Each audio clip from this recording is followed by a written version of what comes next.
We're going to start by talking about actually a very brief type of memory, then move on to defining attention, talk about automatic versus controlled attention, how our attention has some blind spots that can be tricked, and how we filter all of our different senses through attention. Let's return to our information processing model that I introduced to you in week 1.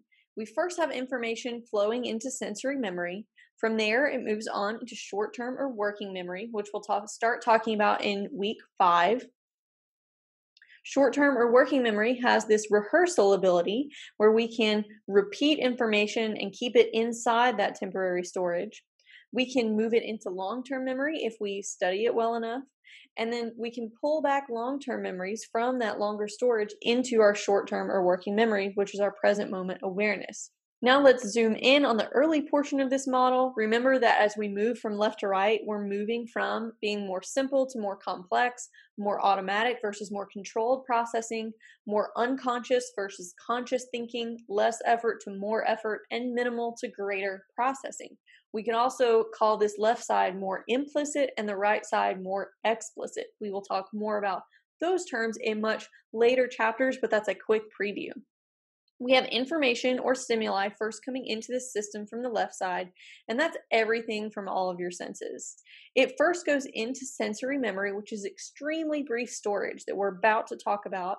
And then from sensory memory, you actually forget most of that information extremely quickly, and you only briefly remember the parts of your senses that you paid attention to. Attention is the way of selecting stuff from sensory memory that you want to process further. Sensory storage has 2 types, iconic memory and echoic memory. Iconic memory, think about icons on your phone, those are visual images. Iconic memory is your visual sensory storage. It is the very brief after image that you have upon seeing something. So when you look at bright lights and then you close your eyes and you can still see the image for a very brief, like half a second, that's your visual sensory memory or your iconic memory. Or when you see somebody playing with a sparkler, one of those little firework sticks, you know how you can like write in the air with it? Now, we know that light moves much, much faster than your hand can with the sparkler. There's not a trail of light that's actually physically in the air anymore. Your eyes, though, are still retaining the impression of that. Your brain is still retaining the impression of having seen that light. And so you are still perceiving that light through your sensory memory, even though it's not physically there in that same spot anymore. That's how you can see a very brief trail behind a sparkler and you can write your name with it. Its capacity is unlimited, meaning that everything that you see very quickly goes into your sensory memory, but you don't actually end up remembering everything that you see for any longer than that. So everything your eyes actually take in and send to your occipital cortex stays in your sensory iconic memory for only about half of a second to a full second. After that, you forget it. Well, at least you forget the parts of the scene that you didn't pay attention to. Any information that you did focus on gets retained for longer than that, while the rest of it gets jumped after about a second. Echoic memory is similar, but it's auditory memory, and it's your ability to replay sounds mentally. Its capacity is also unlimited. Whatever you hear, you can replay, but only for the duration of about 3 to 5 seconds, unless you paid attention to it. You may have noticed if you got called on in class at any point growing up when you weren't paying attention, you could still quickly replay and hear what the teacher said, even if you weren't paying attention when they first said it. And that was you using your echoic or auditory sensory memory. Anything that's in either iconic or echoic memory gets lost if you don't pay attention to it. We only use our attention to select a small portion of what comes in through our senses for us to process later.